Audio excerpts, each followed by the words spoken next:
Hello, thank you. It's so good to be here in Bratislava. This is my first time, so I'm really very excited to be here, and I'm very excited to be a part of this program.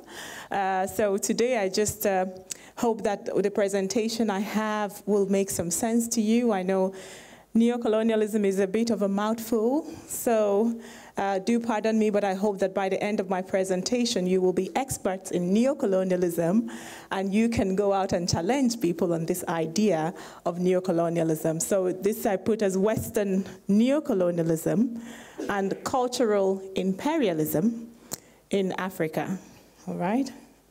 So just as a basic, where does this work? Where am I pointing it? This way? Excellent. So just somewhere. So this is how colonialism worked. You see all the things I've heard. So this is how colonialism that people talk about, this is how it worked back in the 20th century. It actually started at the end of the 19th century, around 1885, 1886, there was the Berlin Conference. But after that, what then happened was that a map of Africa was stretched out, and then these countries began to come in: Great Britain, France, Portugal, Belgium, Italy. So these were some of our, and Germany for a while. What is going on with this thing? Because now it just takes it, when I do it, it waits about 2 minutes and it changes. But anyway, these are the people who came into Africa, and they colonized African countries, and you can see some of the colors there. All the red parts were the parts that were colonized by Great Britain. All the gray, brown parts are the parts colonized by France, and the different colors are the other ones. Those were the ones that didn't have as many countries. So this was what colonialism looked like until about 1960. So, but then colonialism came to an end. So I haven't come here today to complain about colonialism. Now somebody has to tell me how to use this. Where will I point this to? Somebody come here and tell me. Okay, where am I pointing it to? So where is this meant to work? Who is it? Okay. Is it working yet? Yeah, it's working, but there's a time lag. Oh. So the geopolitical neocolonialism that I talked about ended about 1960. But then another kind of colonialism started, but even as very early as 1961, so only about 1 year after African nations gained independence or began to gain independence, some African intellectuals and writers were already talking about another kind of colonialism, because the African people were rejoicing and saying, we are now free, we are now free, we are independent. But someone like this man who was writing a book in the 1960s, he wrote a book in 1961 called The Ambiguous Adventure.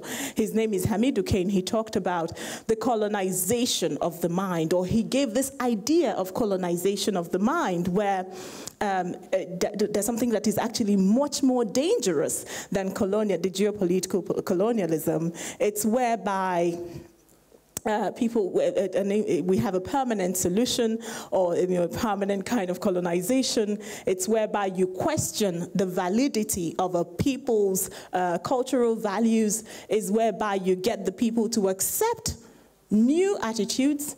It's also whereby the people then get to control themselves and just do what you want them to do without them knowing that they're doing what you want them to do. So he wrote about this little tribe in Senegal. He's a Senegalese writer, or he was a Senegalese writer. He talked about an African child, a Senegalese boy who then went to France, and how his complete attitude changed, and he became the master, the colonial master that the Africans were rejecting. So that's the colonization of the mind. So today, I want to talk about how this has come to be more firm. This is 2019. We are many years away from the end of colonial days, and we are now independent nations. One of the main ways of colonization in Africa is through aid, humanitarian aid, foreign aid, the aid and money that people collect from different countries in the West and send to Africa. This is what the aid graph looks like. So they started up in the 1960s, and then they were coming from the 70s, but all you can see in this graph is that aid has continued to go up and up and up, never comes down, up to the point that today we have about $146 billion of aid being given every year, not just to Africa, but to different countries around the developing world. Africa gets about $50 billion a year in aid, so it's a problem. Now, the donor nations, who are the people who are giving the aid? The people giving the aid are the Development Assistance Committee countries. It's the 30 member states plus the EU, or 30 member states, which is 29 countries plus the EU. And I don't know if you can see this, but you are part of the DAC. You are part of this community. So many people do not understand that the people who give aid are already organized in a group, or they have an organization, the Organization for Economic Cooperation and Development, and they are called the DAC countries or the DAC members. So the Slovakia actually exists as two. You are a member, but also the EU is a member as well. So that's interesting. How am I going to change this slide? I'm going to reject this, okay? I don't know why I even bothered. But the power imbalance between the donor and the recipient. This is why it's a huge problem for how we find that aid is actually quite problematic, and how aid is then going from being compassionate is like, oh, we care about the people in Africa. We are sorry for the situation that we see there. We want to collect money at Christmas and then send money to Africa. But there is some issue in that. It's laudable that people want to help the poor, that people want to come into African nations and other parts of the developing world and help them with things that we see lacking. But there is such a power imbalance between the donor and the recipient, because what then happens is that the nations that you give money to then become dependent on the money that you are giving to them. They, then that puts the donors in such a powerful position. The donors then have their own ideas, they have their own ideologies, they have their own priorities, and they come in and they already make their plans. They say, this is what we want, this is how we want the money used. And so it just continues in a cycle where the recipient is really at a subordinate end. So they are serving almost the donors. Our politicians are now answerable to the donors instead of to the African people in whatever country where they are elected. And then that then means that the Africans who already have their own values, they have their own views on several issues, they are then having to oppose, if it's possible. They are having to stand in opposition to the donors. But usually, as anybody knows, if somebody is giving you money, you cannot really oppose them in any honest way. If they want abortion, if they want contraception or anything like that, and you don't want them, then they start to criticize you. Sometimes they make it a condition, sometimes they make it difficult for you, so that you have to accept whatever it is that they are promoting. So this is what we have found in the donor-recipient relationship between African nations and some of the Western nations or the DAC nations. And this is how the neo-colonialism has then crept in, because the Africans are down here and the donors are up there, and it continues to be a power imbalance. So what is most important to the African people? There is a way of knowing what is important to a nation. Because sometimes people ask me, why are you saying that this is, how can you be able to say for everybody, you're just one woman? Yeah, because I'm smart. No, it's not that. There is actually a way of finding out what is important in a country without, with some level of or degree of accuracy. because African nations are having elections like everybody else. You had an election not too long ago. We had an election in Nigeria back in February, probably around the same time as you did. And during the elections, the politicians, being politicians, are promising people what they want, like in every other country. So if the most important thing is employment or whatever, or there's something going wrong in the country, it is at that point that you find political candidates promising the people on a public stage where we can all see them. They go to Twitter, they go to Facebook, and they are talking directly to the people. And they are saying to them, these are all the things that we're going to do for you because we're listening to you. So this is the way that I found to track some of the African countries. And I cannot do all of them here today, but I brought for you the most recent one, or one of the most recent ones, which was the election in my country, Nigeria. This was about 8 weeks ago, but it was a tweet post from a couple of months back, because of course the political season was from last year, and these people have been tweeting and promising the Nigerian people. So this is a Twitter post that was made by the top political contender for the presidency. So he was a presidential candidate opposing our president at the time. So he made this post and said, the issues that bother Nigerians, so in other words, the issue that is most important to Nigerians are economy, security, youth employment, education, infrastructure, job creation, poverty, power and electricity, power which is electricity, and then abortion. No, I'm just joking. There is no abortion. And women's health, no, there is none of that.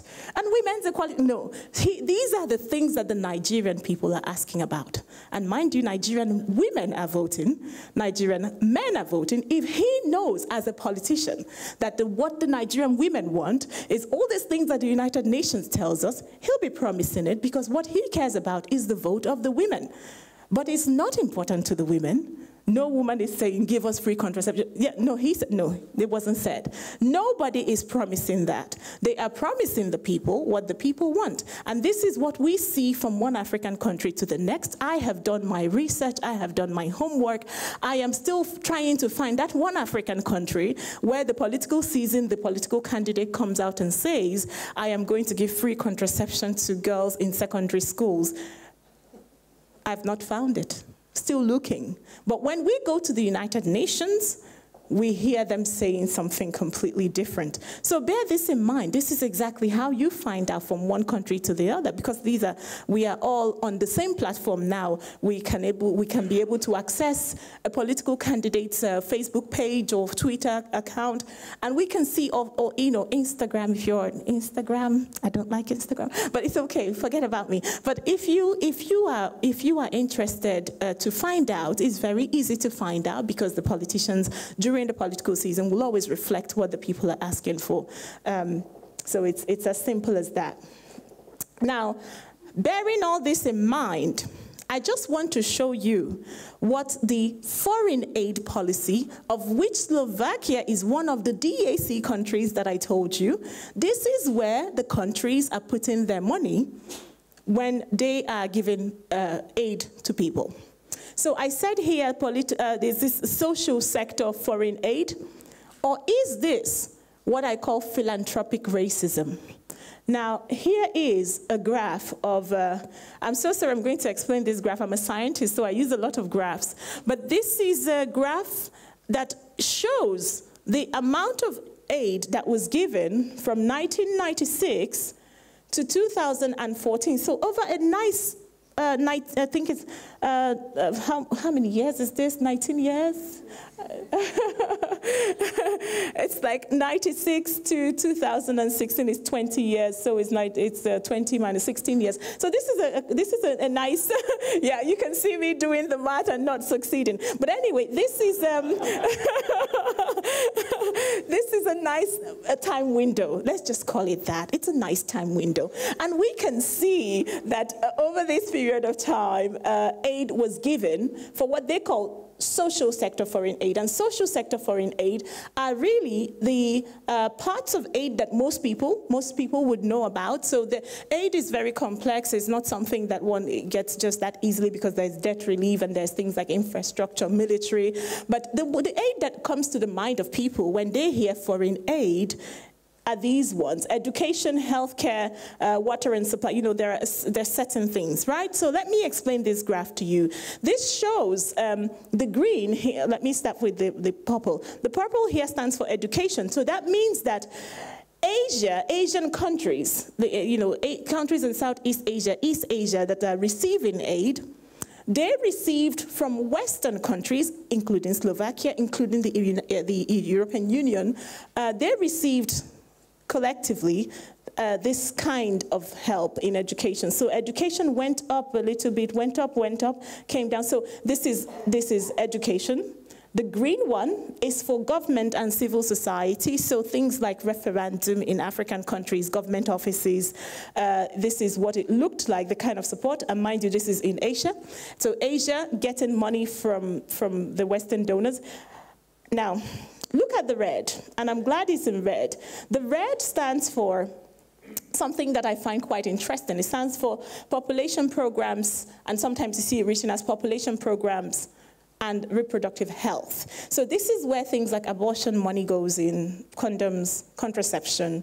So this is how Asia got money as foreign aid for condoms, contraception, abortion from 96 to 2014, and it's pretty flat.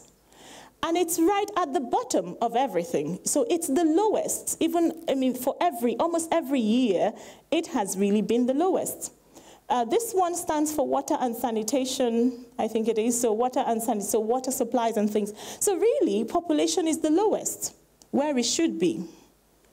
Now, this is what it looked like, the same graph, but for another part of another recipient, which is the Oceania. So Oceania will be countries like Timor-Leste, Fiji. So these countries in that region of the world, again, kind of looks a little bit up and down, but at least you understand to look at the red and see that they are getting almost the lowest of everything they get. It's for population and reproductive health. This is Oceania. That's the Americas, so Latin American countries, South America, Central America. That's what it looked like. That is Africa. This is what I call philanthropic racism. So we started out at the lowest of everything they were giving us, like everybody else.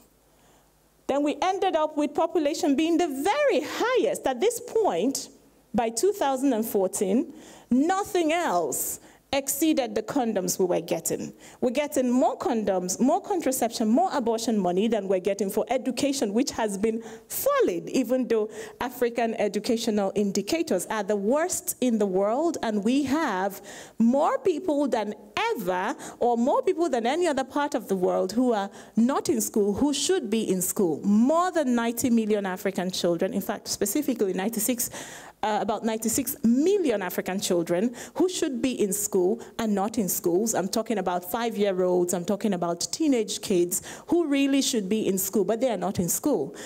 So we don't have enough education access. Healthcare is right here, but population is the very highest. Now, remember the tweet that I showed you just now, where in Nigeria, the political candidate was saying all the things that bother Nigerians, as he put it in his tweet. Never once did he mention anything that even relates to reproductive health.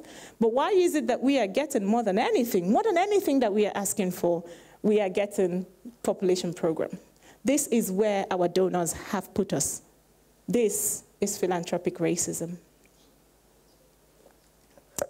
But then, one will then ask, well, we see the graph, but what are the figures? What exactly is the expenditure? Because we can see all that graph, but it could be like, you know, a few hundred euros being used to do population program.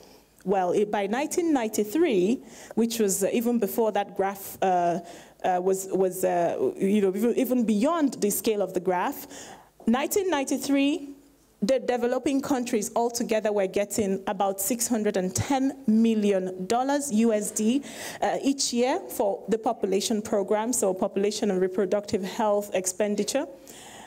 By 2012, they were getting $12.4 billion every year. If you're thinking this is not a huge increase, actually this stands for 1,932% increase. Okay, so this is an unbelievable, astronomical increase within a short space of time. And yes, I've done the maths, it's 19 years. All right, so this one I did the maths and it's a clean one. Okay, so it's 19 years. In 19 years, there has been more than 1,900% of increase. That has not existed in any other type of aid being given. So altogether, about $100 billion have been wasted on population and reproductive health in about 20 years. And just for your information, about 70% of all of that is being dumped on the continent of Africa. And this is all. If you're questioning all of these figures, it's very easy to verify that. All my information has come from the financial source flows for population activities, which is from the United Nations, UNFPA, United Nations Population Fund. So I am, I'm trying my best to use their own data to show over a period of time the absurdity of what is going on. So this is an example. I mean, there are so many examples of how, how the donors come in with the most ridiculous projects. And people say to me, give a specific example. And sometimes, you can't think of one specific example. It happens all the time. But I put this one example here just so you see how it works. This happened only 2 years ago, I think it was, with the Canadian government. When Trudeau came into power, I think in 2015, by 2017, they had all their policies in place. And I asked if this is food or if this is ideology. They, from their Canadian government's funding plan, which is entitled Canada's Leadership on Sexual and Reproductive Health and Rights, which you can copy the name so you can go to their government website and have a look at it.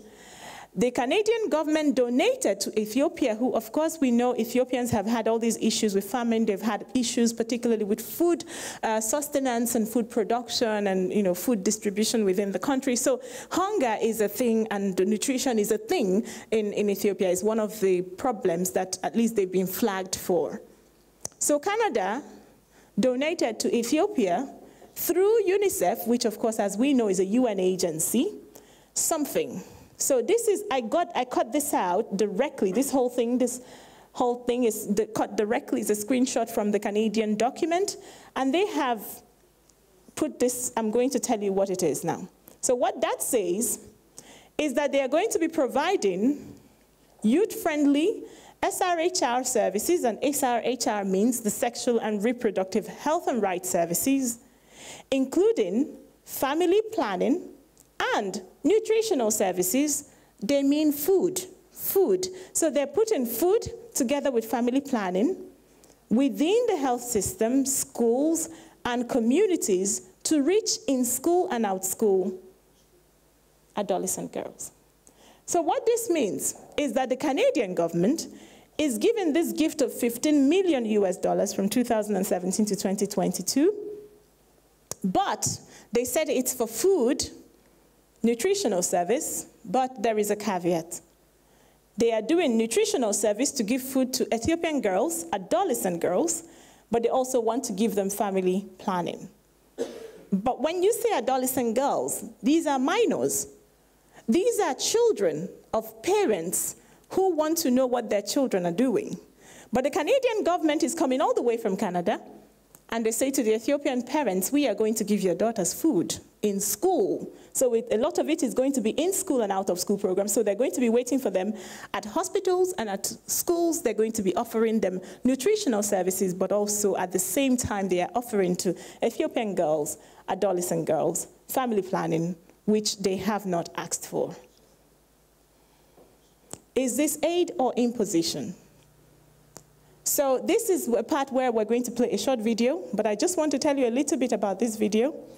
This is another example of how a donor can come in and do the ridiculous in Africa, just because it's Africa, just because we cannot fight back, and we don't have, sometimes they feel that we're not organized enough to fight them back, or sometimes we're not powerful enough. Now, this was an advert that was run in Kenya, and it was sponsored by two Western donors. It wasn't you, so don't worry. It was the United Kingdom and it was the United States. So they presented this 1-minute ad on Kenyan television a few years ago. It's a condom ad. It's not as if the Kenyans haven't seen a condom ad. It's not as if Kenyan ads have not been put on Kenyan television before. It's not as if condom ads haven't been put on Kenyan television before. The problem with this ad, however, is that the donors who made it decided to push the Kenyans to see how far they can go with the message. They put a married woman, because normally when people hear of condom ads in African countries, it's usually kids and university kids going to parties and all of that and being careless and all that. But this was different. This was a responsible-looking woman who was married. She was being called Mama Michelle, so it's in their language, but I put some English translation on there, so I don't know. I hope the font is enough for you to be able to see it, but it's self-explanatory and it's only 60 seconds. But she's married, she has a child, but she's having an affair. And her boyfriend, or whoever it is, the person she's sleeping with, is in the market, and she's talking to her friend about how her husband is bad and he doesn't do anything in the house. So then her friend starts to tell her to get a condom when she's with her boyfriend. Now, what happened in this ad, I will tell you what happened. After we watch this ad, I'll tell you what happened when the Kenyans saw this ad on television. So let's go for it. Mama Michelle, habari yako? Na habari ya Baba Michelle. Unauliza, Priska, nimechoka. Jana Baba Michelle alikuja amelewa hata hajielewi. Yaani kwake imekuwa ni kwa baa. Habari ya yule mwingine. Mbugua. Mzee anaweza kuwa hayuko kila wakati. Lakini sio kumaanisha kuwa mimi sina raha, mbugua amenitosha. Na tumejiona kwa muda mrefu sasa. Tunapendana sana. Na huwa mnatumia kondom? Najua mnapendana, lakini ujue kuna magonjwa huko nje. Kwa hivyo ujichunge wewe na uchunge wale unawapenda. Chunga familia yako. Usisahau kuweka kondom kwenye hiyo mpango. Sawa? Chochote umeamua, wakinge unaowapenda. Weka kondom mpangoni. This is what the US gave us. This is what the UK gave us. This was an insult to the Kenyans. And within a week, the Kenyans did what nobody had ever seen before.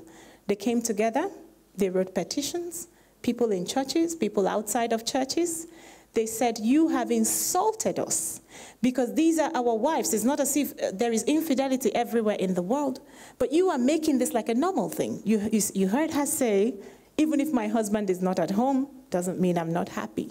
They brought a kind of idea and ideology and imposed it upon an African, African way of life and made it look all African, as if it's part of our lifestyle, as if it's something acceptable in African societies, but it is not. This is infidelity, and it's being advertised as a condom ad by two donors, two major donors. If you're wondering what all that millions and millions and billions of dollars actually is being used for as sexual and reproductive health and rights, is going into ads like this. So they banned it on television. It was removed. So I picked this up from YouTube. It's no longer run in Kenya because people were doing petitions, they were threatening to riot. It really was something to behold.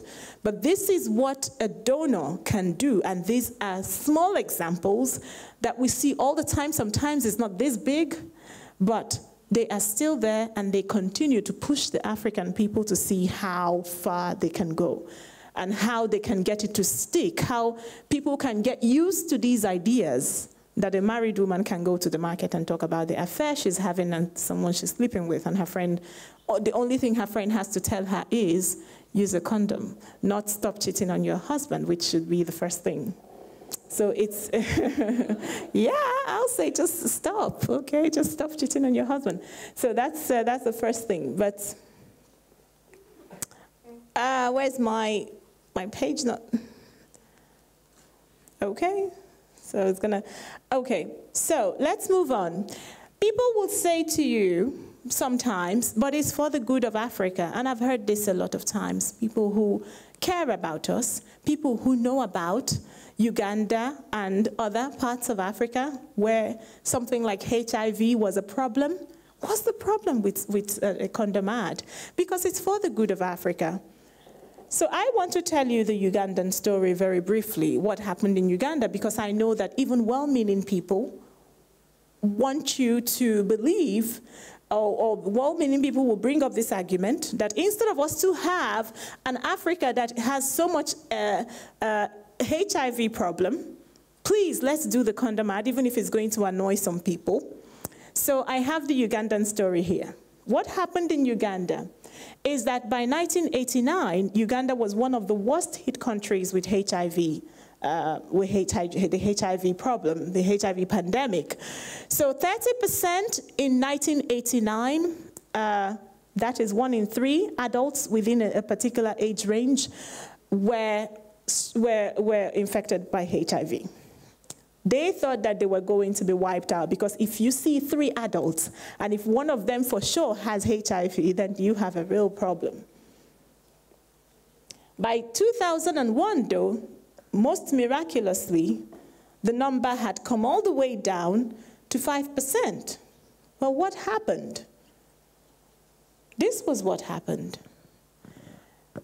After 1989, or around 1989, when people woke up in the country to see this new disease that no one had heard about but was ravaging people, was killing people, the country thought we must do something. So they went on a huge national campaign. And that was the Abstinence, Be Faithful campaign. The ABC, abstinence, be faithful, and if it's impossible for you, use a condom. So, but the government put every effort possible to promoting another kind of lifestyle, to promoting behavioral change with sexual matters. This poster, even though it looks really dirty and tattered, it looks dirty and tattered because it's, I'll tell you what happened to it anyway. So there were a lot of these posters everywhere in Uganda. There were big billboards. There were these posters in almost every school, everywhere, on the streets. So this says that she's keeping herself for marriage. The What About You campaign it was. So it always ends with, what about you? You know, I'm faithful to my husband. What about you? And I'm saving myself for marriage. What about you? So the posters were everywhere. And it was, if you look at the bottom here, you won't be able to see what this is, but this was actually the office that sponsored it. It was being sponsored and marshaled by the office of the First Lady. So this was something that was going all the way to the highest office in the Ugandan government. So they were doing this. This was way back in the early 90s. And then, because of these kinds of campaigns, the zero grazing campaign, they were doing it everywhere. They were doing it in many forms. The churches were doing it, but the government was also very much involved in it. So this is an example of a survey that was done in 1989. About 60% of people, males who were questioned, unmarried males who were questioned between the age of 15 and 24 said that they were engaging in premarital sex. So no wonder everybody was having sex outside of marriage. No wonder they had this kind of number where the AIDS, where the HIV was spreading almost nonstop. By the time these campaigns happened over a period of about 4 or 5 years, and it was everywhere in the country.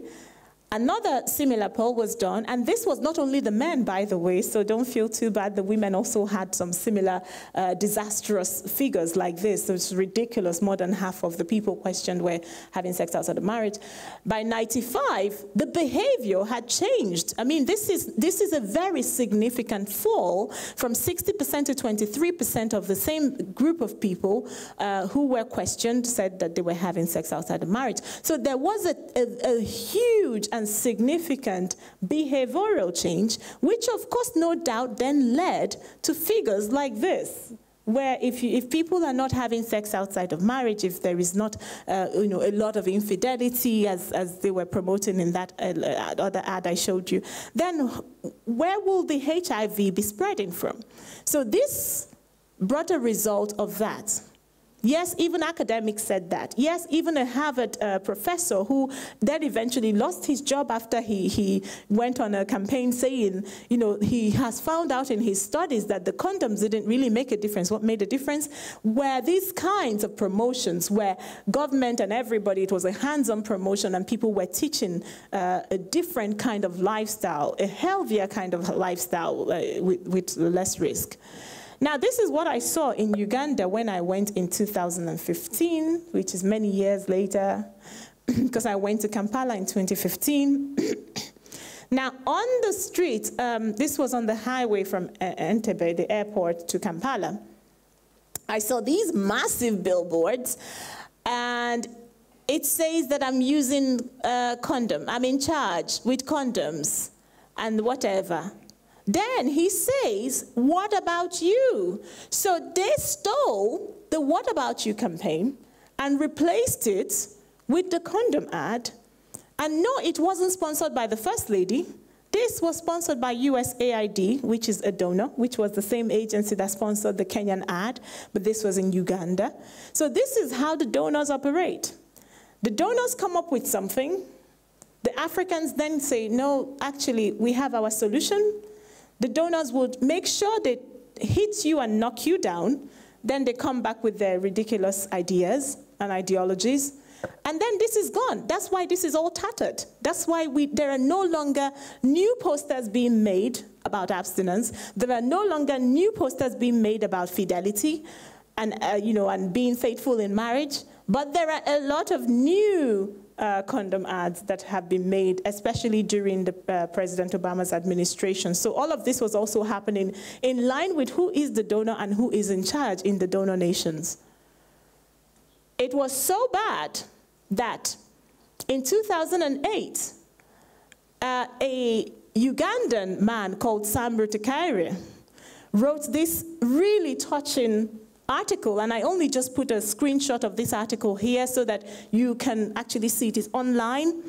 I love the heading. It says here, "Let my people go, AIDS profiteers." So he's saying that the people who are coming from America and other parts of the world, developed world, that they are pushing the condoms because they are trying to make a profit, money, from the Ugandan problem. So he talked about how the Ugandans came with their solution, everything I just told you now, and this man has even more authority to say this than I do, because at the time he was the co-chair of Uganda's National AIDS Prevention Committee. So he was working on a national level. He saw everything firsthand, and he saw exactly how the donors knocked down the Ugandan people and came in and overran them with the condoms. And by the way, that 5% I just showed you is no longer 5%.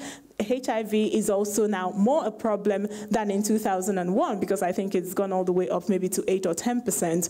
And that's how condoms roll, because with condoms you can never compare condoms and like a real robust abstinence and being faithful program. So that's what the Ugandans have found, and they have suffered it. So let's talk about abortion a little bit and leave condoms, thank goodness. So this is what the map looks like of the abortion landscape. I'm sorry, because I think the color scheme is all wrong. I got this I got this map from the Center for Reproductive Rights, which is an American abortion type organization. They do promote abortion a lot. So as you can see, they put the colors wrong. The places they painted green are actually places where abortion is legal. The places they painted red, abortion is not legal. If I do this, I'll have it the other way around. Let's have it red in the places where they're killing babies, I would say. So here is Africa. It's almost all in red, with a few exceptions, okay? There are places where you will find some green patches, okay? So these are the people that have what you will call abortion on demand. South Africa, Tunisia, Cape Verde, Mozambique. Other than that, the rest of the African continent, which is about 80% of the African countries, have refused to legalize abortion. Have people asked the government to legalize abortion? Yes, but it's usually Western people, because the people themselves are not really for abortion. They are not asking for abortion, and people will say, Uju, how do you know that? How do you know what African people want? I will show you in 2 seconds. So the safe abortion initiatives is what I have seen in my work that has become very popular. This is how donors come with their abortion programs, because anybody who says, you go and legalize abortion, you just look like a tyrant. But the donors come in a very sneaky, sneaky way to try to get us to have abortion as part of our lives in African countries. So they come up with these schemes they call safe abortion initiatives, which I think is an oxymoron. I hope there is a Slovakian translation for oxymoron. It's a ridiculous thing, because that in and of itself it's a very dangerous and very violent thing. So you cannot have a safe violent thing or a safe dangerous thing. It's an oxymoron. So translate it, translators. Good luck. Okay. It's nice to have a translator, because then you give them a lot of difficult things and they say, good luck. I just say what I'm saying. So, but then this is what one of the manuals looked like, the Safe Abortion Action Fund.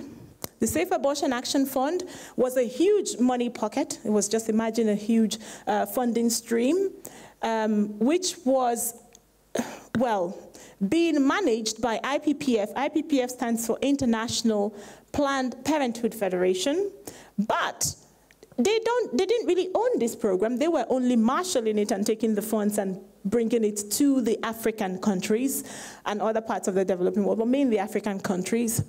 But it was actually a huge funding stream that was being funded and sustained by a number of Western donors. So the Western donors came and put their money into these pockets, and then the IPPF people would take the money and go around and spread the whole abortion. I mean, they were using it for the actual abortion, providing abortion in several countries. They were using it to promote abortion where abortion is not legal. They were using it to lobby. They were using it, to approach African parliaments and try to get them to legalize abortion, because it's millions of dollars in this SAF project, in the Safe Abortion Action Fund project. So it ran for a number of years, and when I traced it, I think it was back in around 2012, 2013. So it was still running, but I don't know that. I don't think it's still running, but they have replaced it with something even more sleek that doesn't have the word abortion appearing anywhere. This is the She Decides campaign. The She Decides campaign was born when President Donald Trump came into office and decided he was going to take away money from the international abortion cartels, International Planned Parenthood Federation, Marie Stopes International. He took away money from them. So they went and cried. They came to the EU. They did some kind of event at the EU, and they were complaining about the so-called global gag rule. So European countries came together. European EU women came together and did this event, this panel that I actually have a part of it in a new documentary that I made. And they said, we need to provide money where Americans have removed it. So they were trying to replace the money. And so they came up with this program called the She Decides. The She Decides campaign is exactly like the Safe Abortion Action Fund that I showed you before, but the difference is that they've made it more sleek now. The message does not even have abortion anywhere around it, but believe me, it's really about abortion. Now, you know the interesting thing I find with what our donors do, whenever they are promoting abortion or an abortion program, a safe abortion program, they find the picture of a black woman who most probably does not even support abortion, but they use her picture to put this message forward. But this is something that was probably being powered in London and Paris and New York. Again, they did that now with African children. I wish these children would sue them, though. I really wish that. Because I can assure you that these children probably don't know that they're being used to push an agenda and a program which is purely an abortion agenda, an abortion program. So that's another safe abortion initiative, and this is running up to today. I was at the United Nations back in March a couple of weeks ago, so that was in New York, and I attended a few of the events at the United Nations, and you know, when I go there, it's like my head wants to explode because these people are ridiculous. They really are, I mean it. So some of their agenda is so open that you think, oh my goodness, you're so obvious in what you're pushing. Now, the donor's will versus the recipient's way. So this is how you know that the donors are on one side pushing one message and one agenda, and the recipients are doing something different. This is the book or the manual, and also from the website, for the Safe Abortion Action Fund program. This is the reality. I went to Sierra Leone a few years ago when an MP was pushing a private abortion bill. And this woman, I went there to help them to do pro-life work. But when I got there, it was actually quite interesting because they were actually more pro-life than I was. And I'm like, cool. So I just stood to the side and watched these people. All I needed to do was to give them materials, give them literature, give them a little pep talk. But these people really, really hated the fact that an abortion bill had come through their parliament and was actually passed by the MPs. But that's another matter altogether. Now, women were doing things like this. They were writing their own signs, their homemade signs, and they were saying, because this abortion bill that was passed in Sierra Leone was called the Safe Abortion Initiative, or the Safe Abortion Bill, or something like that, or the Safe Abortion Act. It was a Safe Abortion Act, but a Safe Abortion Act, the people of this country, Sierra Leone, said, well, she said, we don't need any safe abortion. She actually wrote it on her paper. She said, we don't need any safe abortion, as nothing is safe in killing, so we say no to abortion. This is what the regular African women are saying. And no, I didn't make these signs for them. I saw these women making their signs, because if you know your English very well, you see that she got the spelling wrong here. And if I wrote it, I'll get the spelling right, okay? And they will know that I wrote it. But no, they did it themselves, and I was just looking, and we were taking pictures. So that was quite interesting. So this is where the donors are. This is where the donors are. This is where the recipients are standing, which is completely different. There is no reconciliation. She has said it 2 times that they don't want abortion. She said, we don't want your safe abortion. She said no to abortion. She said killing. The African women continue to reject and resist this from one country to the next, and I have seen this in many places. So, but who are the people ignored by the Western donors? No matter what the African woman does, I find that they still are ignored by the people who love them and care for them, who are the donors, right? This is what we saw in Sierra Leone. Women carrying a lot of signs. There were many of them. They had things like this. We say no to abortion. This I took in Ghana, Accra, Ghana, which is a completely different place. This I took in Cameroon, in Douala. Again, you see just regular women saying no to abortion. This I took in Abuja, Nigeria. There are signs like this from different parts of Africa that I've taken, but I just have these few. Every time let's say the average African woman is given a chance, they always come up with things like this. no to abortion. We don't want safe abortion. We don't want any abortion. We just want them to leave us with our cultural views and values. But then the donors come, and they don't care to look at these women. They will find the few women and the few people who agree with them, and then they give them funding, they give them an office, they invite them to the United Nations. But the regular African women, just the day-to-day people, are being completely ignored. So, again, how do I know that all of these things that I have put together, like these, are not anecdotal? How do you know, Uju? That is, it might just be the women that you see. It might just be that it's, the people you come across. What if there are other Africans that support abortion, but you don't know it? Well, it's not just anecdotal, even though I have seen it and I can attest to it that many people, many people actually are very pro-life across the African continent. But let's just be 100% sure. In 2014, Pew Research did a very robust survey. They questioned people in 40 different countries. So I love this survey because we can actually compare how countries, what different countries believe. Of course, they didn't go to all the countries. They only picked 40 representative countries in different regions of the world to show how people react to several moral issues, including abortion.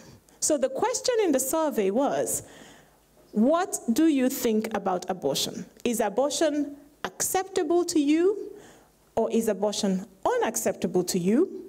Or are you one of those that would say abortion is not even like a moral issue, so it all depends, right? So people in the middle.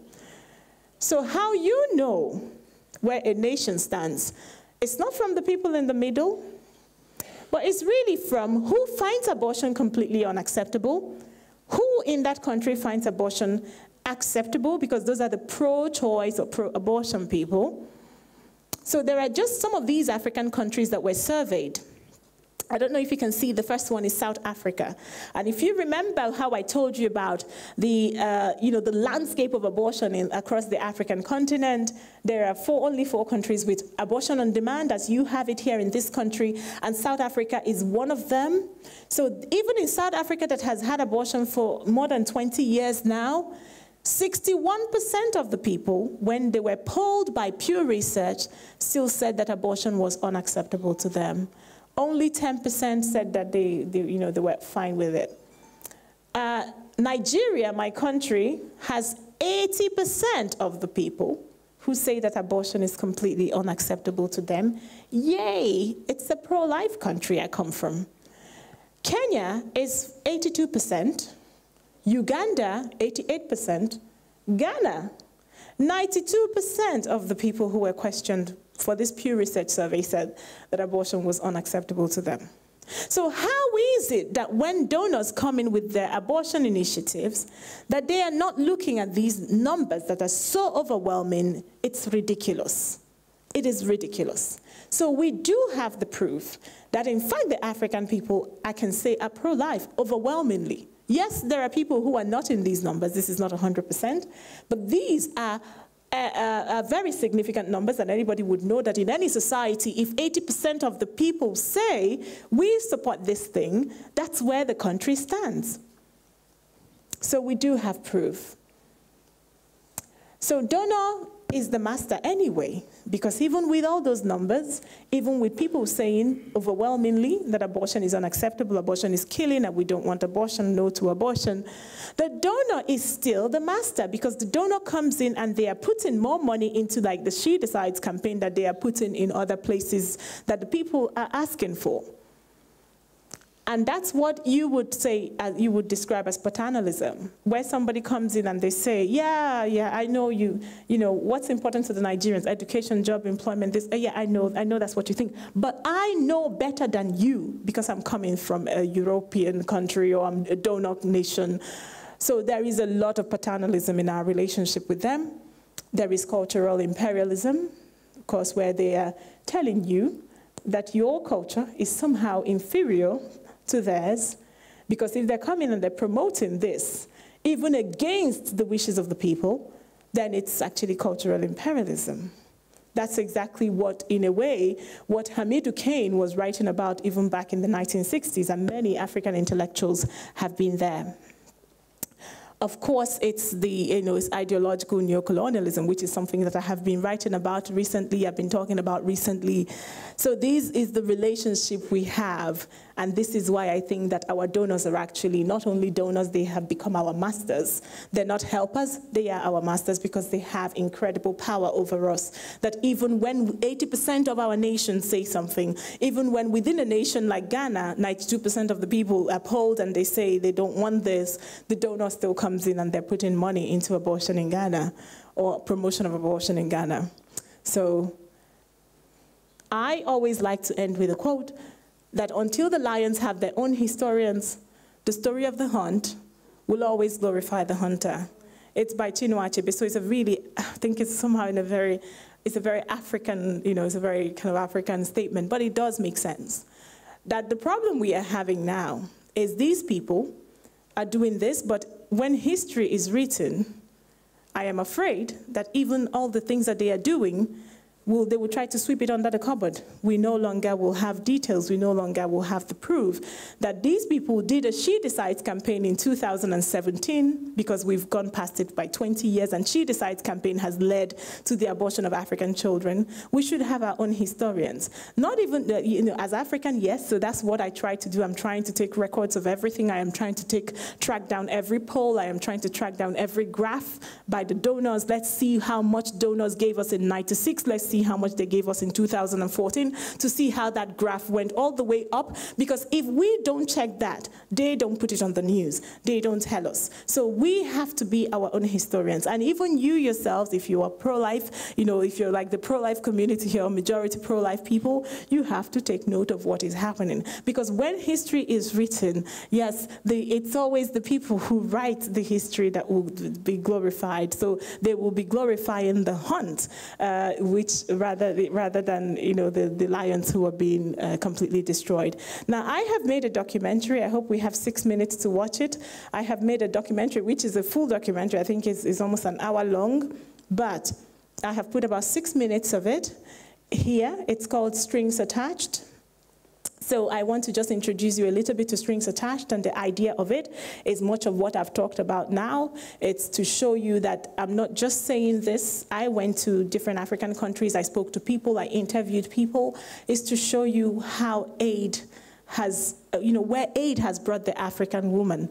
There were women I spoke to who had had abortions, and the abortions were directly linked to Western organizations. A particular organization that we were dealing with in this documentary is Marie Stopes International, which is a British organization, and how that destroyed their lives. I also highlighted the case of some of the women, but I think in this little part that I showed you, maybe there's one woman, I think, who had had a contraception given to her for free by a donor program. So a lot of those, there are millions of women like her. We get a lot of women getting free contraceptives. And I know some people might think it's a good thing for Africa. Why not? But I just want you to see one case of many cases, and many of which we don't even get to see, but we got to meet this woman and we spoke to her. No one cares about these women. No one is talking to them. No one is interviewing them, but we came through and we interviewed them for Strings Attached. So I hope that you will enjoy Strings Attached, and you see how, what has happened to Africa and what continues to happen to Africa, which I think is a lot of injustice. Thank you.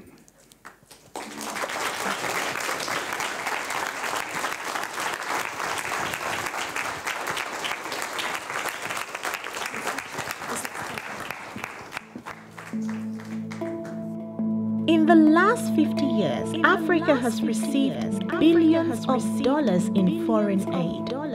But in the last few decades, Western donors have shown more enthusiasm to fund sexual and reproductive health and rights, population programs, family planning, and even abortions in Africa. According to the 2014 report of the Organization for Economic Cooperation and Development, an organization that tracks foreign aid, Africa received from their Western donors more funding for population programs than they received for education, healthcare, water and sanitation. I'm pleased to announce that the Government of Canada will be investing $650 million in sexual and reproductive health programs for women over a period of 3 years. I'm just wondering why somebody would be so concerned with the affairs of another nation, especially when it comes to issues of abortion. We have seen women cry and weep and wail and groan. We have seen women depressed, too depressed that we cannot even administer counsel at that moment. We have seen women lose their jobs because they are too depressed to go to work. We have seen women lose their families, lose their husbands because they cannot cope with the trauma of abortion, the depression they're going through, the anger that they are going through. Surely, is that development? I got pregnant and the first thought was to abort. So I went to a clinic. That's what I just asked for. I just went there and said, I want to do an abortion. And there was no counseling or anything, so they just did it. When I was 18, I just completed my high school, and I got myself involved in a relationship that I got pregnant, and I was a very naive girl. I didn't know about abortion much at that time. When I spoke to somebody who was very significant to me, a family friend who I looked up to, they told me that they would help me to take care of it. Shortly, I found myself on an operation table, and in about 20 minutes, my baby was gone. I walked in there and I walked out without my baby.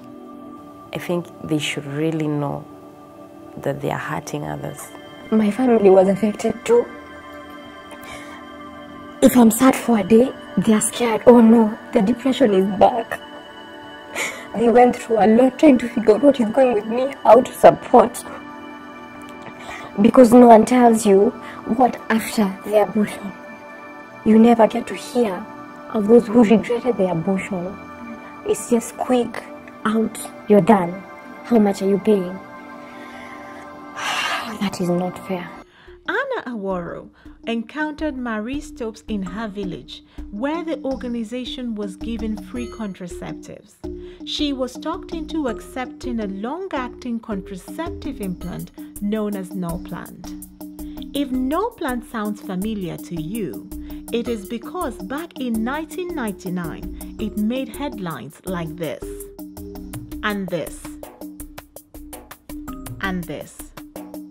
Yet, long after countless women in the West rejected this device, it was being given to African women in rural places where most do not even have access to hospitals and doctors who can help them in the event of side effects.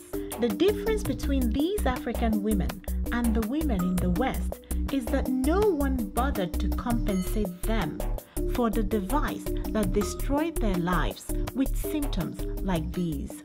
Ramo pinyi iyaka o ramo shinga me gerke tiendani to nyokelo rani pi woka kuonga samoro je uyano rama tenge mama koshiel. With the amount of suffering she was going through, she went back to Marie Stopes to have the no-plant removed, and she was told she had to pay to have it removed. So a device that was given for free was going to cost her money to remove. When asked how much, she said, 30,000. This is about what it will cost her to feed her family for a week. I have traveled now to 10 different African countries. I have gone to about 20 different African cities. I've spoken to so many people. I've spoken to so many women. Every time I go out to Africa and I speak to the many African women, none of them are telling me how much they want contraception. None of them are telling me how much they want abortion. Every time I'm speaking with, especially young African girls, even some of them, want to become doctors. They want to go to med school. They want to go to law school. They want to go to engineering school. These are the dreams that I find African girls speaking about, the billion-dollar project. Why could it not have been for the education of the African girl? Why could it not have been to give African girls the opportunity to get into schools, to get fantastic education, to have a new world open to them, and to have them being able to stand shoulder to shoulder with girls and women all over the world? So the question that many should indeed be asking is whether the funding being given by Western nations, Western organizations, and even Western private foundations to African nations, whether the funding is supposed to help alleviate the different forms of suffering that we see in Africa, or whether the funding is being given by these donors for particular ideological reasons. Are they trying to move the Africans away from their cultural views and values? Are they giving us gifts with strings attached? This is a story about how the people of Africa are being ideologically colonized in the 21st century. So that's it, strings attached. And anybody who wants to watch the full documentary, there's a website, stringsattachedfilm.com. So if you go there, then you can find how you can stream it online. And hopefully that, that should get you even more confident in addition to the talk I've given now, so that you can hear directly from the women themselves. There's many more interviews that we did, not just these ones. Thank you. Thank you so much, Obianuju. And now, if we could please have some cheers from the organizers, that would be lovely. Wonderful. In the meantime, we'll just stand, and I'm here to ask the questions from the audience. And just the very first one is very interesting and particularly relevant because you come from Nigeria, but you are currently living in the UK. So you have the So you have the... Bring in their chair, don't worry. I don't want to seem like I'm interrogating you. I've been standing.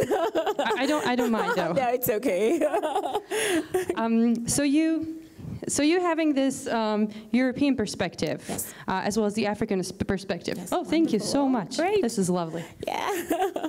Thank you. Yes. The question is, what can EU countries, and Slovakia in particular, do to truly help Africa and not participate in the colonialization of ideas? So there is a number of things, really, that a country like Slovakia can do, because as you saw from the presentation, Slovakia actually has like a double power.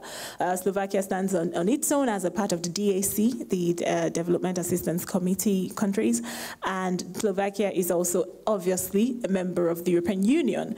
So the Slovakia as a nation can come up with something similar to the Mexico City policy that came up in America 2 years ago, so which is a policy where your country is specifically demanding that no money from this country should ever go into the pocket of an abortion promoter, an abortion provider.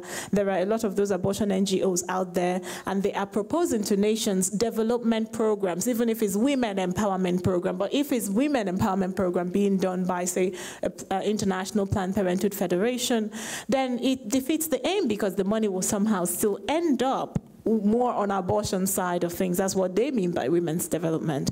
So a country like Slovakia should have a clear policy where they spell out that the country, they don't want Slovakian money or Slovakian government funding to go into the pockets of any abortion provider, promoter. And so that money then can be freed up to go to real programs, there are real educational programs, there are real healthcare related programs, there are real water projects that are careful to separate themselves from these sexual and reproductive health and so-called sexual and reproductive health and rights programs.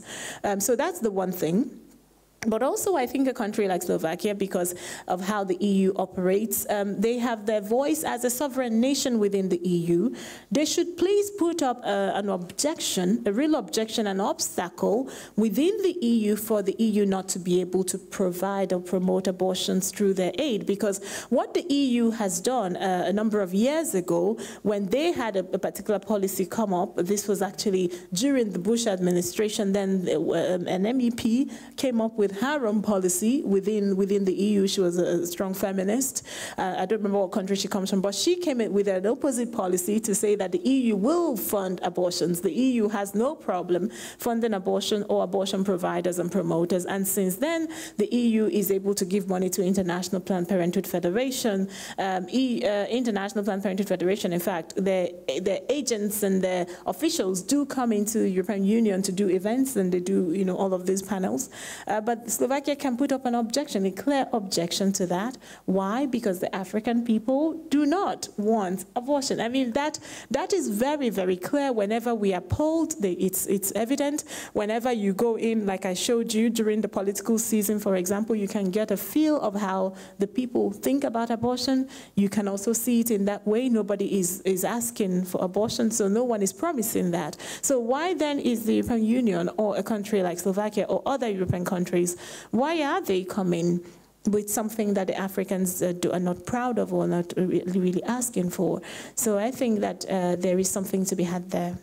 Are church-operated charities or specific Slovak international help, humanitarian help, are those better options to support for the Slovak regular person sitting in the audience right now? Yeah, so there are religious agencies and religious organizations and, you know, church-based or, you know, faith-based FBOs, as they are called, FBOs, faith-based organizations who go in and do aid. It's a very common thing. In fact, a lot of our aid projects in Africa, the small ones, are being done by faith-based organizations. I have found that a lot of them are I think that they are very good. I think that they're also not only are they good, just from my own perspective, but I think that even looking at the way they've been accepted by communities in Africa, because the Africans are very religious people, they are really, you know, overwhelmingly religious. You know, again, when you see the statistics, it almost looks like the abortion one, where most people are religious. So some are Christians, some are Muslims, but whatever it is that they are very devout. So they are usually more receptive and, you know, more cooperative with the faith-based organization type programs. So I found that some of those are very good, but there are also some non-faith-based ones, like small medical projects, for example, medical missions, where, say, a doctor in Slovakia or a doctor in France or whatever decides to go to Africa for 2 weeks, and he goes with his friends and they do a mobile clinic and they help people and do operations and surgeries and things like that. So we find that there are projects like that, but the problem that I have is that those projects, even if a faith-based organization goes into Africa with a budget of about $3 million or 3 million euros, for example, you think, oh, that's big. No, that's not big compared to what the DAC is giving. You saw the billions of dollars. So when they stand next to the huge donations given by European nations put together or other Western nations, then it's nothing. It feels like it's really nothing. So yes, if people want to support projects, I would recommend supporting, like, you know, if you're, you know, the Catholic Bishops' Conference, whatever agency it is that they have, usually those are more, they go in with more consciousness and they try very hard not to associate, you know, and they cut off every relationship with all these other, you know, NGOs, because in Africa, you must know that when they come, sometimes they operate together and jointly. So International Planned Parenthood Federation might be doing a project in a village, but then they are there with population, you know, the PSI, so they're there with other organizations, they're there with Gates Foundation, they are there, you know, they're partners within these African projects that they are doing. So faith-based organizations, the good ones, are very careful not to cooperate with them. So I think if people want to support those projects, I think it's amazing. But the truth of the matter at the end of the day is that I think the ideal is that hopefully within the next couple of decades that Africa should come out of poverty and they should come out of aid. We don't want to be on aid forever, and I'm hoping to see an end to that at some point in a realistic way. It's not going to be easy, and it can end in one day, but I'm hoping that we get to that point where it's not even necessary for this kind of aid projects to happen. Thank you. We'll continue with the questions from Slido, but if there are any questions in the audience, we'll be taking at least one question from the audience as well. So next question is, what are the most common objections to your work by your opponents, apart from obvious pro-choice slogans such as women should have right to choose? Right, so I've had people criticize me for various things because for one, you know, and which is understandable, I am one woman, okay, and I'm Nigerian, and you heard me speaking about different countries. I will speak about Kenya, and I'll speak about Uganda, and I'm going to all these other countries. But the truth of the matter is that you know, there is a lot of what we call in Africa Pan-Africanism, which makes, you know, anybody can understand it just by the term Pan-Africanism, is that there is a strong cohesion between African nations, even if in reality sometimes it's not like that for different economic reasons. But if I met a Ugandan while I'm in London, for example, the first thing they would call me is my sister, even though I'm not their sister, right, that I know of, right? So it's not like I'm their sister, but they call me my sister because, you know, they are African and they just have this feeling that we are one. So it's a kind of Pan-Africanism which is to the advantage of the African people. If we can leave that out, if we can, you know, if we can move from that point of Pan-Africanism. So even though my opponents throw this at me like, well, you're not even from Uganda, why should you speak about? Well, I care about them for the sake of Pan-Africanism. That I know that if Uganda legalizes abortion tomorrow, then Nigeria is so much weakened because Nigeria is looking to see what other countries are doing. So that we have all stood together in many ways is because we are standing on the same issues in the same position. As you saw, a lot of those countries have refused to legalize abortion, except South Africa that legalized abortion like more than 20 years ago, and theirs happened because they came to the end of apartheid, and then it was like a reaction. You know, they were looking for more things to do, and then they went, you know, more progress in their country. So even where you see abortion legalized, it's not the way it happens in the West. If they try to bring it through Parliament, people always reject that. If they, you know, so far we haven't fortunately had any courts, any way that the courts has, you know, no judicial activism because the people themselves are not really fighting for this. So I come from the point of Pan-Africanism. I have traveled through different African countries as well, and I've spoken to so many people, and I think that I can speak from their perspective. Would you mind explaining a little more to everyone what are some of the barriers to Pan-Africanism, yes, some of the practical objections to why it doesn't work just yet? Right. So the reason why we haven't had a perfect, you know, reality of Pan-Africanism is because so there are all these countries in Africa, but the one thing is that people cannot travel that easily from one African country to the other, except if it's a neighboring country, of course, so you can drive across as maybe you will drive into Austria, okay? But if someone wants to go, say, from Togo to Malawi, these are two African countries. Believe it or not, the person might have to go all the way to France to take Air France to come down. So you take a flight, you take Air France to Paris, and then you go from Paris to Lilongwe. Okay, so it doesn't work for us because we don't have easy transportation from one African region to the other, and that's because we don't have the airlines. The major airlines in the world now, of course, are all these KLM and Air France and Lufthansa, so that invariably means we have to sometimes go to Europe, or sometimes, you know, a lot of Africans are taking some like Emirates, and you have to go to Dubai and then come back. So it's quite difficult and expensive, so the average African is not really going to other African countries, so to know what is happening there. So that is the one thing, but also the communication, you know, the communication, which is very important. The Africans, as you saw from the very first map, this is not a test that I'm referring to my presentation. So if you were sleeping during the first part, I'm sorry. You should have been looking at what I was saying. But the first map I shared was about the original colonialism, the geopolitical colonialism of the 19th and 20th century it was, where I showed the map where there were all these countries in Africa that were colonized by Great Britain, and there were countries colonized by France and Portugal. Now that then means that there are a lot of Africans who speak English, about maybe 100 million or more. There are even, oh gosh, it's more than that, because even Nigeria alone, what am I saying, is almost 200 million. But well, there are millions of Africans that speak English. There are also millions of Africans that speak French. But we don't understand one another.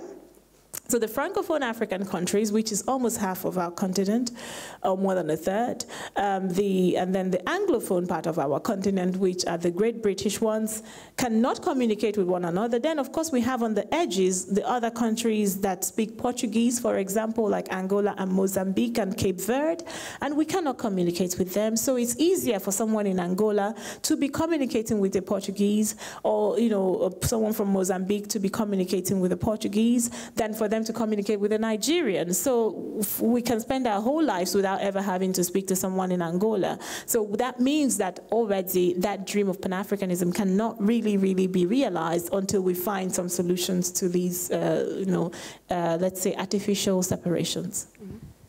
Another question, I'll translate.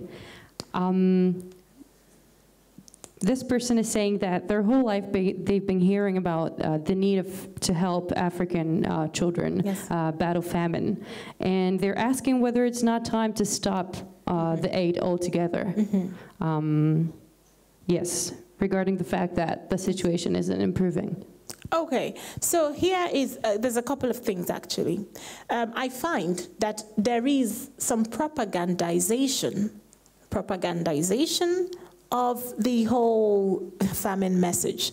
So people who are raising money in the West find that people are moved by putting a really horrible picture of an African child, but we don't know where that picture was taken. We don't even know when, where, which year it was taken. But how is that possible? Yeah, so well, they do use, like, if someone went out to Africa, say in 1985, and got a picture of a child who's dying of hunger, or went to Darfur in 2005 when they had the big problems there, they take a video, then it pops up in 2018, and nobody knows when it was taken or where, and they tell you Africa. But it could be one village in Darfur where something was going wrong, and even we know, and people have done investigations and have taken real issue with an organization like BBC that went and did an entire news report back in the days when Darfur had the problems, that's Sudan, when they had all those problems. The BBC did a whole propaganda piece how people were dying of hunger, but the villagers, when you get there, they're saying we're not really dying of hunger. Yes, we've had a drought this year, and we've had some difficulty, but if you compare it to what the BBC put out the worst images. So these worst images are the things that are put forward in Western countries to raise money during Christmas. It's what they use for you, and they show you, and they say this is how it is in Africa. What is the purpose of the campaigns?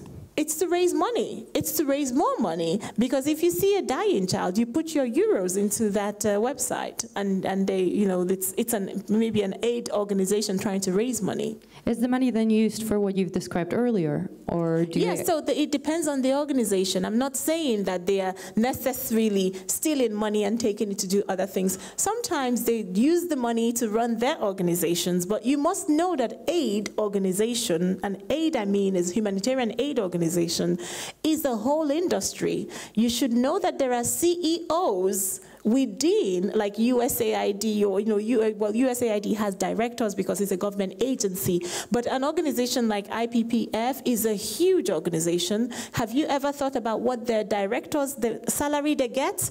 They get all that money because they show you images of African women who are needing abortion and contraception and reproductive health, and you give the money. A lot of the money actually goes to running these NGOs. And to come to the other part of the question, shouldn't we stop aid altogether? together. Yes, aid should stop. I just believe that Africa has to get to that point where we stand independent. Again, if you remember the graph I showed you at the beginning, this is not a test, but the graph, such a test already. The graph I showed you with the aid creeping up, you could see that graph. That was when I had a bit of a problem with my the control, but you can see that the aid has gone up since the 1960s, has never come down. It keeps going up. It is still going up. So at what point are we going to get to where Western donors say we want to end the aid program? I think that we should all come together and agree to end the aid program. The Africans themselves, by the way, I don't think that there is a lot of pride and dignity for us to say we are receiving aid. There are some African countries that depend on Western donors to balance their budgets. It's a dangerous thing for a country. So a particular country in Africa a few years ago, they had some problems with their donors, and then the donors decided to withdraw aid for like a year or two. They almost had an economic collapse because we found out that they have 40% of their national budget is dependent on if they get euros and pounds from donors. So it's a terrible place to be. So what should happen is an end to aid. But again, to be realistic, we cannot end aid in 2020. That's next year. But we can decide to end aid in, say, for example, 2035. I think is realistic. But then if we're going to end aid, you see that graph I showed you has to start coming down, and we have to give less aid every year until we get to zero aid, you know. That's exactly the way to go, but we are not yet there yet, and nobody is even talking about it. The donors like their position where they are giving aid. The recipients, of course, when I say recipients, it's not the ordinary Africans, it's the African leaders and the corrupt people within the government systems. They love the free money, so they themselves are not talking about it. So who will talk about it? I think that the taxpayers in Western countries should begin to raise issues and ask their governments to make a move to a realistic end to aid programs. Another question, how would you respond to those that claim that overpopulation is a problem in Africa?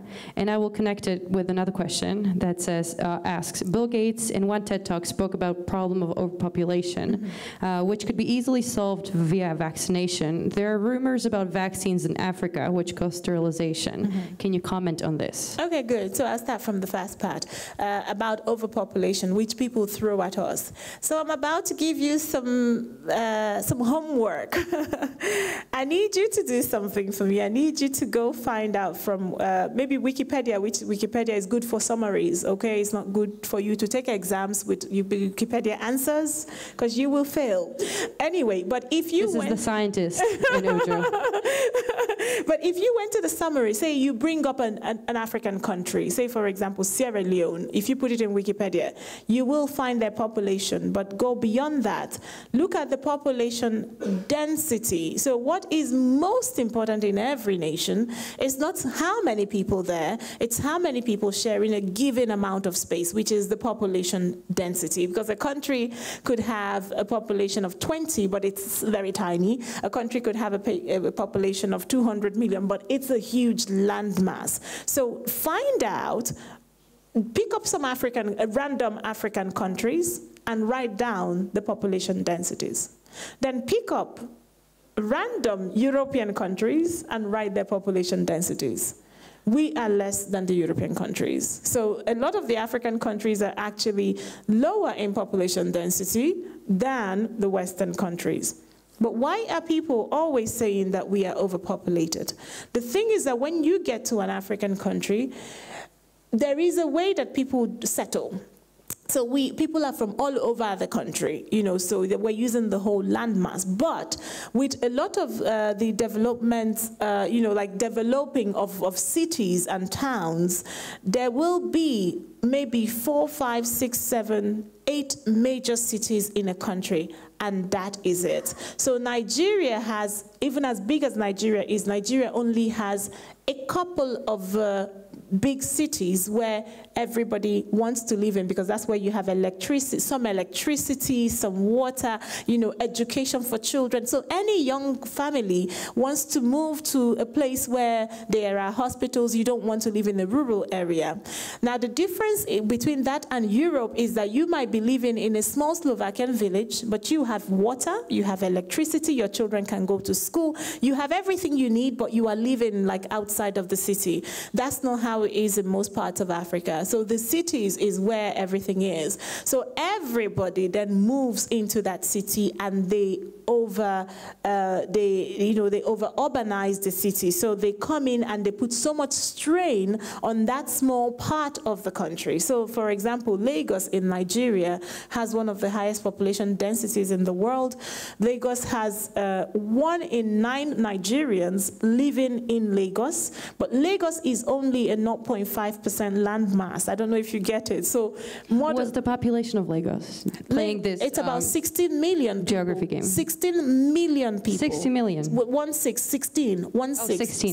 million people living in Lagos. 16 to 17 million people living in Lagos, but Nigeria has a population of 170 million. So it's almost 10%, isn't it? It's almost 10% of my country living in Lagos, and Lagos is 0.5% of the landmass. So it's only a tiny sliver by the ocean. But Lagos is a big city. That's where a lot of commerce and trade happens. That's where the international airport is. That's where there are thousands and thousands of schools. There are all the amenities there. So they've overpopulated Lagos, and they have put Lagos in such a position that when the cameras then come, all you see is just Nigerians doing that, trying to walk on the street, and we're pushing against one another. If you're in a car, you can stay in a traffic jam for 5 hours in Lagos. It's not even a thing. Everybody lives in Lagos. Everybody lives in Lagos. So we need a better solution, which is not contraception. The solution that nobody is talking about is, what about the 99% of the landmass of the country that nobody has developed, that African governments should be developing and making it habitable for people. They should make it possible for young people to move away and go and live in a rural area and do jobs that, and be able to have access to internet and electricity and everything in those places. We have to rearrange our countries. It's not the population, in other words. It's the way we have settled in those parts of our different countries. Unfortunately, the time is almost up. So would you mind commenting very, very quickly on the vaccines? On the vaccines. Yes, so the vaccines was very controversial. I can tell you exactly the one that has made the most news happened in Kenya, or should have, or may have happened in Kenya, happened a couple of years ago, and I have talked many times with the doctors who were involved. There was a tetanus vaccine that was being given by World Health Organization and World Health Organization related workers.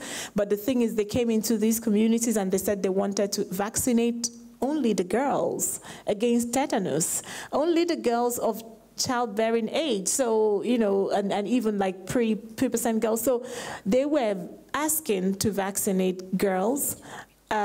And what about the boys if it's about tetanus and infection, right? So, but they got girls, they were vaccinating them, but then what then happened, because it was kind of suspicious, and the way they were protecting these vaccines with like military people, and the way they were moving it, like as if it was something, well, some doctors, some Kenyan doctors had said they got access to some of the vaccine vials.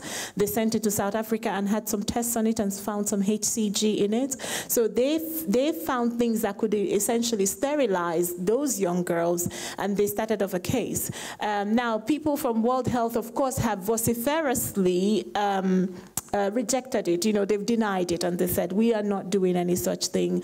However, I think the jury is out. I've read a very good paper, which everyone can find online. I don't know, maybe I'll have to send it to the organization. Now we're getting materials from you. Yeah, so this is great class. There is a perfect, proper journal article written, so it's many, many pages, and the person who was writing that article, or the journal piece, explained why this actually is most likely true. So they showed the different things that happened and how it happened, and how the tests were done, and what, but it's something that is not unlikely. It's something that is not impossible.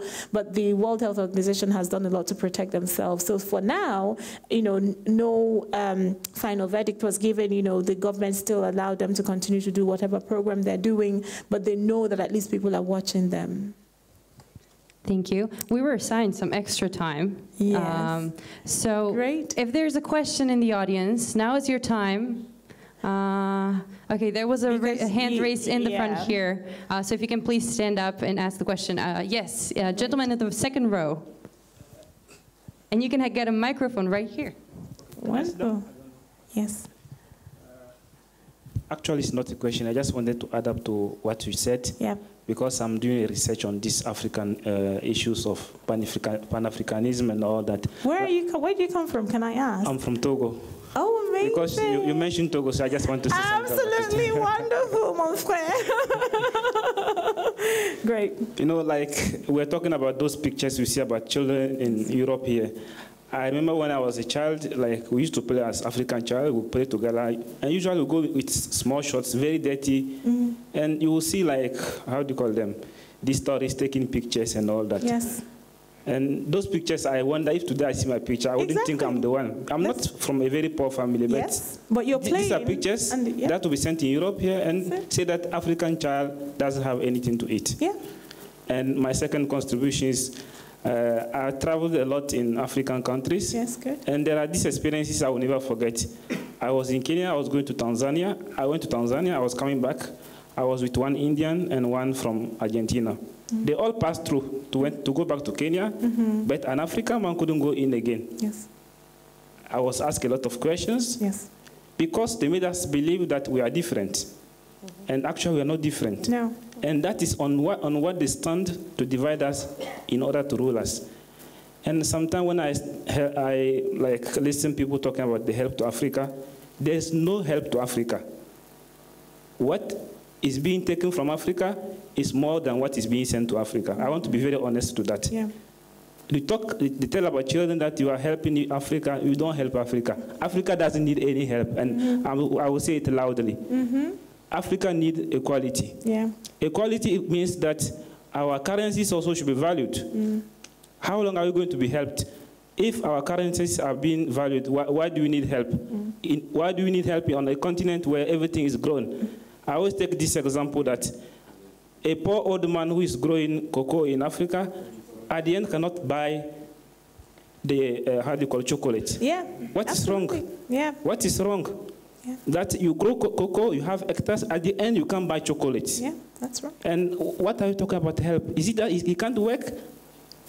Africa doesn't need help. What we need in Africa, from my opinion, is that we need equality. That's good. And I'm going to say it. And I always say that I want to speak like a prophet. Yes. That I think it is time that we Africans, especially our leaders, should stand up and defend our people. Yes. Because how long are we going to be humiliated because of all these things? Everywhere you work in Europe, people think that you are a poor person, you have come to Europe.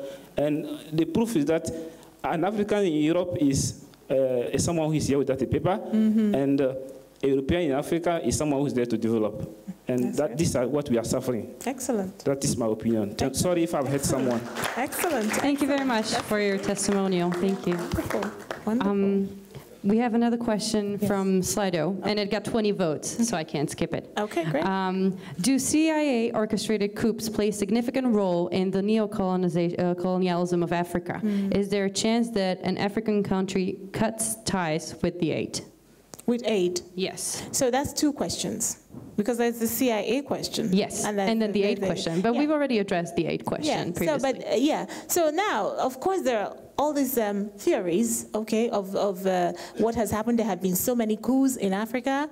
It's not just the CIA. I think France, particularly, has been quite involved in removing leaders in Francophone African countries where there are leaders that they don't like or who don't agree with them or who are not in line with them. So yes, some coups have been initiated by African opponents, so their own opponents who are having a coup, but many times there are Western people involved, so I can't name particularly like CIA, but I know that yes, on several occasions, Western governments have either been particularly part of the coup, or they've done nothing, they've made it possible. They don't do it themselves, but then they have made it possible then for a coup to occur. And they're still doing it anyway, because Libya, whatever you feel about Gaddafi, but the way Gaddafi has been removed, it was directly linked to the United States government. But now Gaddafi was one of the strongest voices at the African Union, so a lot of Africans who felt, let's say, who felt some advantage to Gaddafi's much interest in Pan-Africanism, and he's one of the founders, I think, if I have this correct, but I think he's even one of the founders of the African Union, the AU. People have complained about it, but the United States has initiated for him to be killed somehow. I don't know whether they set off to do that, but yeah, Western governments all the time have a lot of influence on African leaders. And having said that, there are many African leaders today who have been presidents and prime ministers forever, like literally forever. There is a country in Africa that has had a president since 1983. He just won elections last week or the other day. Recently in his country, he won again another election since 1983. That's, Not doing the math. Yeah, don't do the math. I'm just thinking, because I was born a few years ago. So I'm just thinking, yeah, almost as old as I am, like he has been president almost as much as I've been alive. So, but But you're very young, of course. You're very, very. But anyway, he's been president forever. But he's there because Western people have allowed him to be, and the Western donors. All this money, by the way, that is aid, you must know that a lot of it ends up in the pockets of African authoritarians and despots. And then these people have used that money and that great wealth to ensure that their presidency or their leadership lasts forever. So somehow in European countries and other Western countries trying to do aid, they then end up with this consequence of making for us authoritarians in many parts of Africa, so who may not have had access to so much wealth if it wasn't for the kind of money they're getting.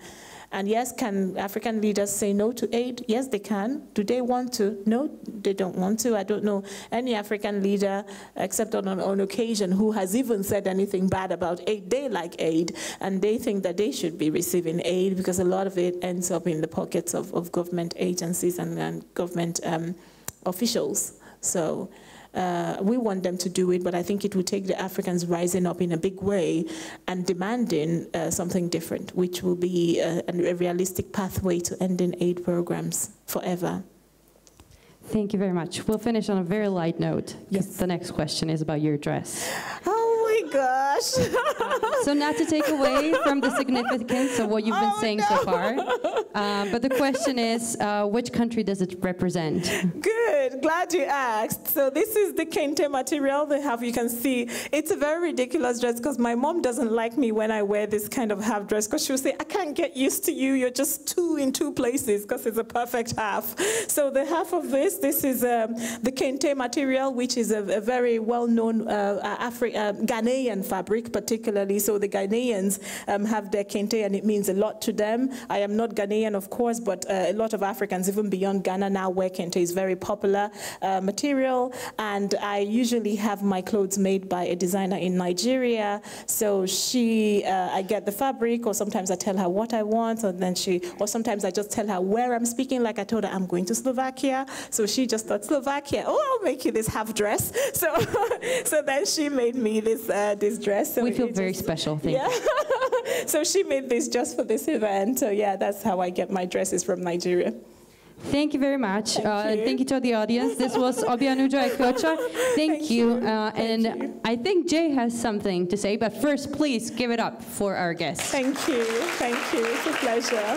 Thank you.